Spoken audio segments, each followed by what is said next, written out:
Hello, everyone. Welcome back to another episode. I am JayBee, and of course, with me is Mark Marsh. Hey everybody. So, we are returning. Now, this is a topic on Five Nights at Freddy's, the Five Nights at Freddy's movie. We're going to do our best to discuss the movie, but focusing on more Scooby-Doo elements, for example, Matthew Lillard's career, what this movie could mean for him, and by proxy what it could mean for the future of Scooby-Doo. And I think that's going to be something really interesting to lean on. I know we could get so many more views if we release this November the 1st, but just to make sure that we're giving people enough time to watch the movie so we can discuss full spoilers, I'm going to be releasing this on the next week. So I don't know when the second Wednesday of November is, but that's when this will be out. So full spoiler warnings. If you haven't seen the movie, I recommend you go and watch it. It's on Peacock and it should be in like the theater, like, because they say theater, cinema, but like, yeah, it's on the big screen, it's on Peacock.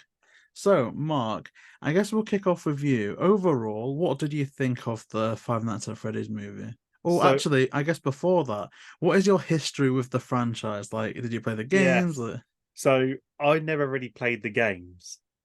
I've only started collecting them like this year on the Wii. Oh, no, on the Switch. yeah. So I have the Five Nights at Freddy's core collection on the Switch that has all five games. But I've only ever played the first one briefly for like an hour or two because I was watching the movie, so I thought I'll play the game. So I basically went into the movie as a newish person. Like I never played the games, I have no history of it. I don't know what the hell was meant to go on. All I know is Yeah. it's a horror movie, get some robots, and that's that. The game is basically you're watching monitors. You've got to survive 6 days or the whole week, and you got to make sure they don't come close to you. That's the whole gist of the game.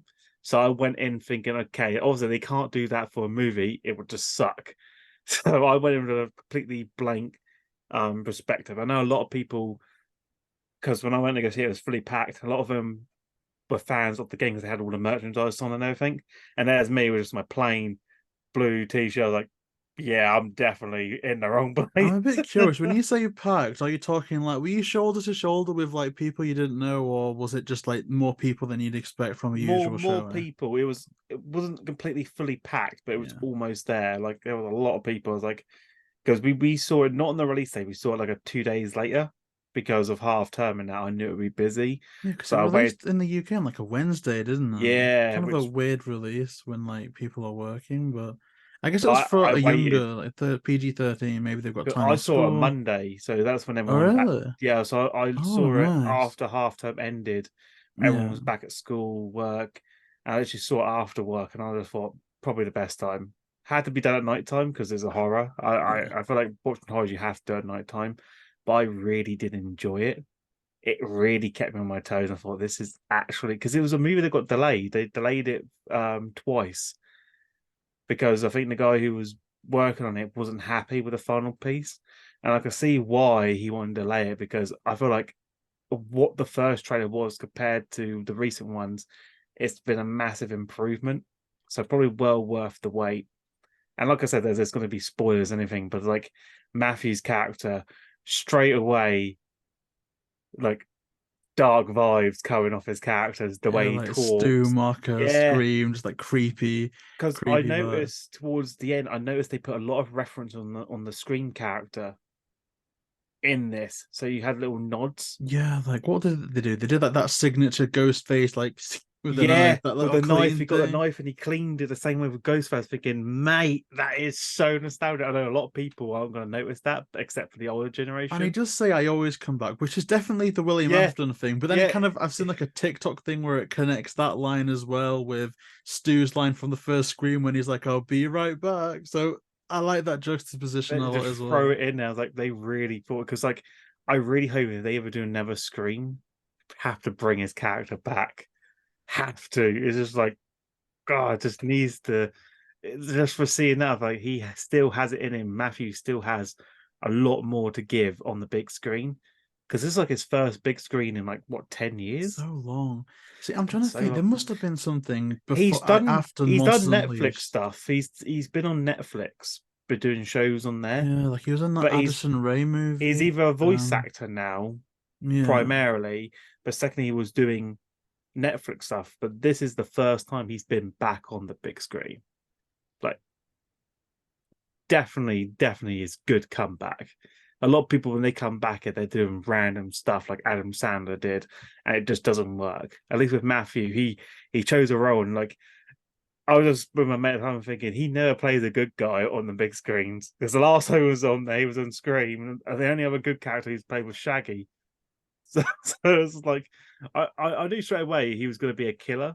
I don't know how they were on Yeah. introduce him, but I really love how it all full circles around the main character, where his brother, he kidnapped his brother so long ago, and then he ended up working for him. And like, that's how fucked up is that you're working with the guy who kidnapped and killed your brother, It is only to find out definitely toward the a end. weird one. I suppose before we progress, just to give my perspective, because I think this has actually worked out quite well, given the fact that you're not necessarily a new fan in terms of you're not of that generation where you fell in love with something like Security Breach, and that's the the angle that you were coming at it with. But the fact that you weren't too invested in the lore aspect of things, and I think that's definitely how it started out with me. I know that I've got like a vivid memory of being in the school library, and I had a friend at the time, Ryan, who was playing Five Nights at Freddy's, and he introduced me to it.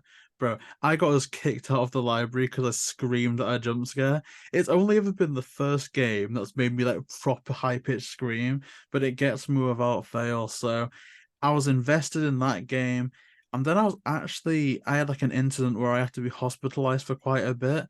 And literally the day I was released was the day that the trailer for Five Nights at Freddy's 2, the game came out. So because I was recovering at the time, I couldn't go to school for a little bit. I was fully invested in the lore, playing the games, trying to 100% complete it, and I fell in love with like content creators, videos like Dorco, MatPat, Markiplier, like people like that. So I was very invested in the lore. So it was really exciting to go into it because, like you mentioned, with the delays. I think it was announced literally back in 2014 that they wanted to do a movie for it, and then there was nothing, and then it was happening again, then nothing. Like, it was crazy. But I am really happy that they ultimately did decide to go the route of delaying things. Why am I saying route? It's like I'm being Americanized. The route of delaying things versus rushing it out, because maybe they would have made more money back then. I mean, you can make an argument either way. Like, they still are going to make a lot of money. But I'm glad that, because it reminds me of the old Nintendo saying, a rush game is bad forever, but a completed game is always good. I'm paraphrasing it, but it was like that kind of Yeah. vibe, which I really like. And I was a bit more mixed about the movie. There were definitely some things that I didn't like and some things that I did like, but the more it sat with me, the more I grew to enjoy it. Like, the thing that's been memed on TikTok and everything is that scene where all the animatronics are building that fort, and you've got that scene where like Bonnie falls over, then puts his thumb up, and that really didn't sit right with me when I was watching it on the big screen. But then all those times in the first game, we're seeing them interact with adults. But then we hear constantly throughout the first one, and I think the second one mostly, oh, they're great with kids. But when they get to adults, like they're a bit angry. So I think it was perfectly in theme. So all of that I did enjoy. What I will say is, did you know the twist beforehand? Like, I know you were mentioning Matthew Lillard, he never really plays a good guy apart from in Scooby-Doo and stuff. But did you already know for a fact that he was going to come in as the villain? I had suspicions, but the way he was conducting the interview for the job cycle and the way he just briefly paused and then his demeanor changed, I'm thinking, yeah, okay, he's definitely gonna appear somewhere. But I wasn't expecting him to be the father of the policewoman. And then it turns out he owns the place. I think I was not expecting that kind of big scares. I thought he knew people were going to get killed, and I thought he was part of that conspiracy to cover it up. I didn't think he was Yeah. going to be the main chain to be the mastermind behind it, because that really like took the next level. He was actually in his full costume as well, thinking he went the distance. Because I don't know the full lore, so I don't, and like I knew the robots were possessed by the dead, but by the kids as I Yeah. watched the Yeah. movie. And it makes sense that they're friendly towards kids because they're kids their age. And I kind of make sense now that they hate adults because they were kidnapped by one. But I didn't Yeah, know that the games would mistrust. cover that. Yeah. The one bit I didn't understand is the ending. I thought the ending, it had a massive big opening reveal, superb. But I felt like the ending of the final boss battle, as I like to call it, was terrible because all she done was change a picture on the wall. Yeah, they And almost did like a yeah, It Chapter 2 I'm like, Pennywise thing where you've got a massive I'm hulking like, yeah, enemy in terms of scope. And it's, It Chapter 2, we've got a great story, great build up. How do we defeat it? We just call it a clown, and it shrivels up into a little chode like creature, and then it's dead. And it's like with this, we're going to change the picture, and now, the pizzeria is exploding, and this guy is just done for. So that was a little bit weak to me. I just don't know how else they could have done I it. don't understand like how was he controlling them through pictures, Yeah. and why changing it had a big drastic input. Like I don't understand that. Well, I guess I do know how they could have done it better, and it was quite simply through the games. I forget if it's a cutscene in FNAF 3 or a cutscene in FNAF 4. I want to say 3, but there's that sequence where the ghost children have confronted, William Afton, Matthew Lillard's character, and in order to escape, he goes into that suit. And because he goes in a rush, there's damage, it's leaking. The spring locks end up like inadvertently crunching in on him. I think that would have been a better way to go then. He's wearing it, and it just seems a little bit forced. My kind of thing Yeah, is, I think they wasted Matthew Lillard's character a bit. That's my one main criticism because they but got him, the one and I thing don't they think they messed did up much is the with it. suits because he made them, so he would know the flaws behind them. So if you want to make yourself your own suit, why would you have the same problems? They enclose in, they do go into the ribs and that. So why does redesign it where it doesn't do that to you?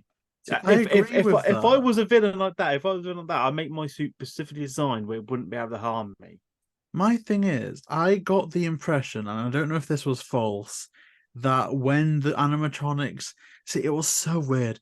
When the animatronics do turn on him, I almost got the impression that that somehow led to them getting some type of psychic ability. Because I think at one point, one of them like holds the hand out to him, like Magneto, and that's what causes it, or at least it's directed that way, where one of them extends that hand to Afton, and then the spring lock jumps down, and then also that might explain why the pizzeria falls down because there's not really a in-universe explanation for that. But yeah, I do agree because in the games it makes sense, because there's water leaking and also he gets in the suit in a hurry. And even if you are experienced with anything, if you rush through it, there's always that risk that you're going to mess up. But yeah, you're right. Given that he did create them and he was in them and used to it, he should have probably rethought that a bit. But it was so obvious that Matthew Lillard was playing William Afton because I think it was mentioned at the very start, he's coming in as the villain or he's coming in as the Purple Man to the point where he was making absolutely no secret about it. Just before the strikes had started, he was scheduled to go on a live interview with this news channel or something, and he had to reschedule because of personal reasons, but it couldn't get rescheduled because of the strikes. But his main thing is he was like, "Oh, I have to reschedule this, unfortunately, but don't worry, I always come back." So, literally using direct quotes from William Afton. So, it was no secret to people watching in terms of the audience, no secret to people that know it, and yet because that was supposedly a secret in the movie, he comes in at the start and then we don't see him until the end. I think one thing that they've jumped the gun with is because now that's all we're going to see of Matthew Lillard, I think, because now he's supposedly the Springtrap character in the movies, and he has said he signed on for 3 movies, but it's almost like now he's going to be the voice of Springtrap, which is still good, but we're not going to get any more of that face Matthew Lillard Yeah, character, which is just they disappointing. might be able to do it in ghost form with the kids. They could. They could still use him for that. See, that's what I wanted, just a flashback. I think a few flashbacks of him doing that thing would have Yeah. been so cool. Just I feel like character if they did building. like I said, they did a flashback of him capturing and killing all those kids, there would have been much more insight into the whole. Maybe they might do a prequel leading up to it. Yeah, because You I'd know, understand if Matthew Lillard looking was in. say false, like it was like a false news. He's cast as someone, like he's cast as the main security guard, or like if it was a secret and Matthew Lillard wasn't directly quoting William Afton online, or at least that was a curveball. But because he was so open about it, it's like the movie could have lent into that. Like there was no reason to keep it a huge secret until the end because they wanted to keep him far away from the movie as possible so that no one either guessed it or something. It was we have him at the start to establish he's there. It was almost like he was a Scooby-Doo villain in all honesty, because we have him at the start to set up that someone is there, and then he's literally unmasked at the end. So he's pretty much a Scooby-Doo villain. It would have been better to have him throughout. If they'd done like a Fred Jones trap, that would have been more nostalgic. Like instead of saying I always come back, he should have got I would have gotten away with it too. If it wasn't for you meddling kids and your dumb animatronics. They could have done something like that. Just as a bit more nods to him. But I actually really enjoyed it. And I'm so glad that he's finally back on the big screen. Because I feel like I have missed seeing him on the big screen in a long time. I still watch its old movies and that because mostly he's just been on Netflix doing a Netflix shorts or their movies or the Netflix originals, or he's just doing voice acting. And I feel like the strikes as well, like he had something to bounce back on. So everyone was on strikes, he was still reprising his role for the Freddy's movie. So at least he had something to bounce back on. Many people didn't. Because now voice actors are getting back in the line of work now. And a lot more stuff is getting produced because a lot of it's been backdated, which I have noticed with a lot of my anime and that with a lot of voice actors that have been on strike. A lot of stuff hasn't been dubbed, but now since they're getting back in there, there's so many dubs coming out soon. As I was saying, oh, great, I got to rewatch this now and watch the dub. Yeah, Because it's all just been backlogged. I like So how that's I'm working guessing out that's for probably him. why we haven't had Scooby-Doo as much this year. It's because of the strikes. See, I Maybe don't that could know. be a From what reason. I can tell, some of them in terms of animation aren't covered by SAG-AFTRA. So, for instance, like animation, a lot of it could still go through, but I'm not entirely sure because obviously SAG is like Screen Actor Guild. I think it might be a different union, but yeah, it's all mixed much. I don't really know too much about it to comment elaborately on that, but definitely it's a reason why a lot of that talent maybe want to take a step back. It's slowed down a bit. I can definitely see that being a factor. But I suppose the main question now, Warner Brothers can be a little bit cheap. They can mess things up that don't need to be messed up with. These Five Nights at Freddy's movies, the first one so successful in terms of money, right? And I think it will go on to be more successful. Whether or not it becomes Mario successful or Barbie successful, I'm not too sure because I don't I don't think know it's going to why they reach did that this level. Peacock thing. I think it had more of a chance if it wasn't for the simultaneous Peacock release, which I've no clue why they've done that, but they did it. It's kind of a shame because I feel like if it was just on the big screen, it would have made a lot more money. But yeah, definitely it's mad successful. Hopefully there's going to be some sequels. Now Matthew Lillard's star power is only going to go up from here, right? Now he's back as a big screen actor and on-screen actor as well. There's definitely not in my mind, but a little bit more gravitas to that for people, in the audience, for casual viewers. Do you think that affects the Scooby-Doo franchise at all? Do you reckon his agent is a bit like, maybe we need a bit more money for this, or maybe because he's going to be a lot more of a draw now, Well, surely? I know how much money it's made so far. Oh, what is that?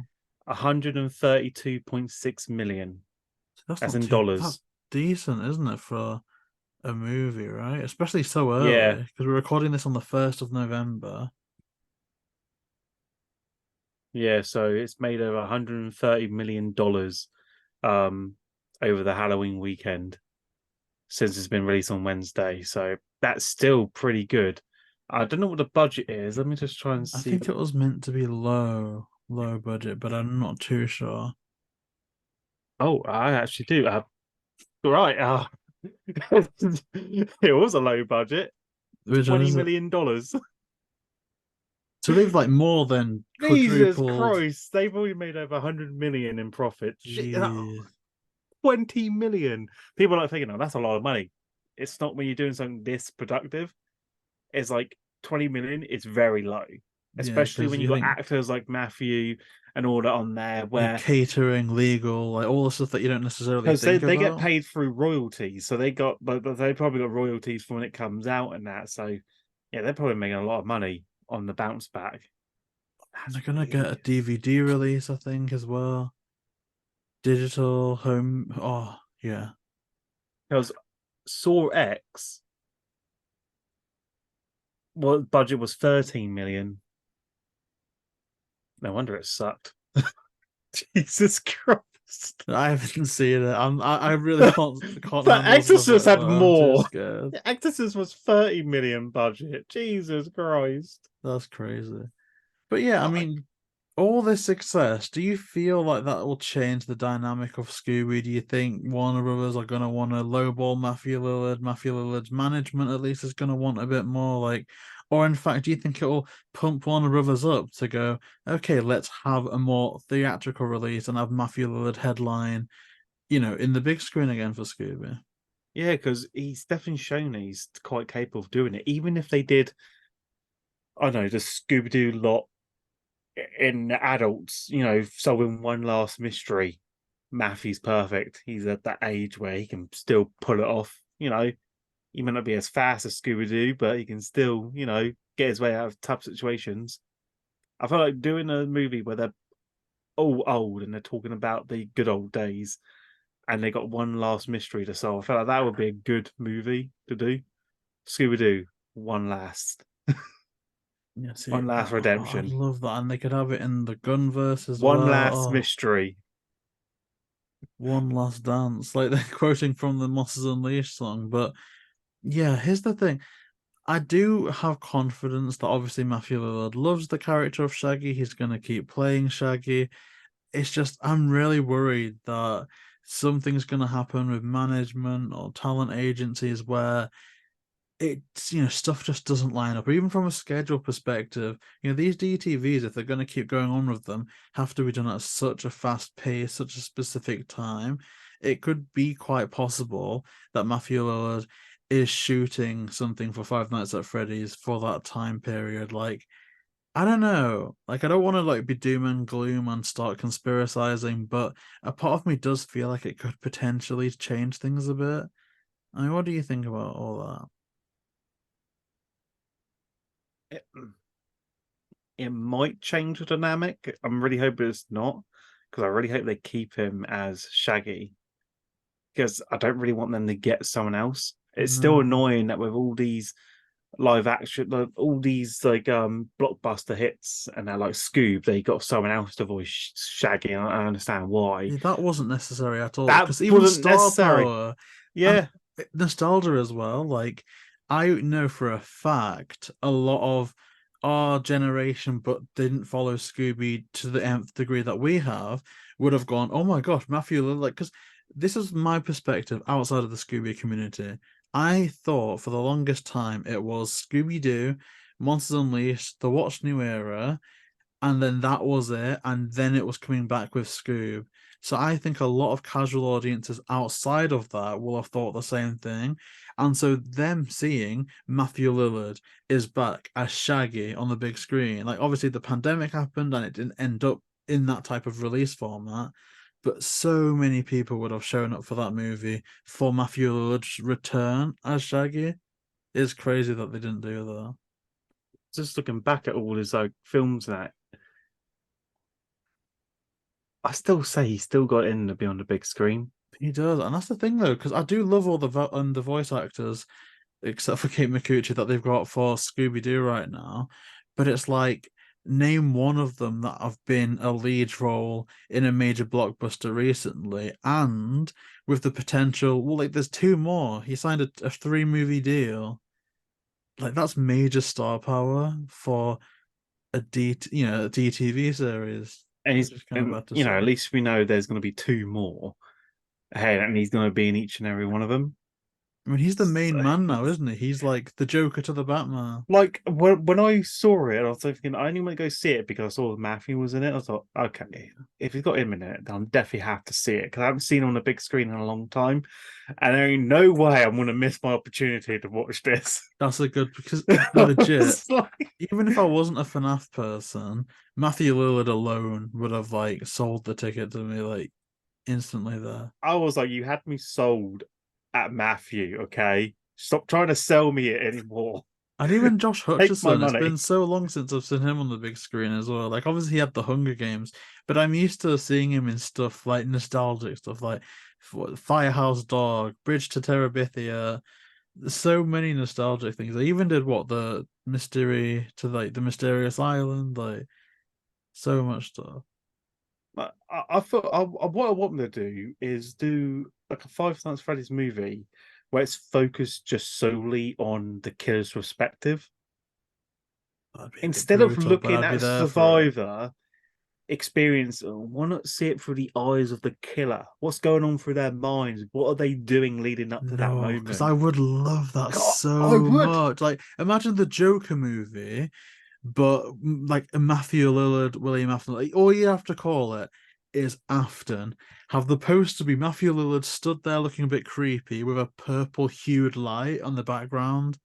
Oh, Yeah, because they can just do a Afton. prequel and just show Nah, his I'd love perspective that. of how he managed to get all those kids. Like, how did he plan it leading up to the cops? Right, they could definitely do a prequel where it's through the eyes of the killer.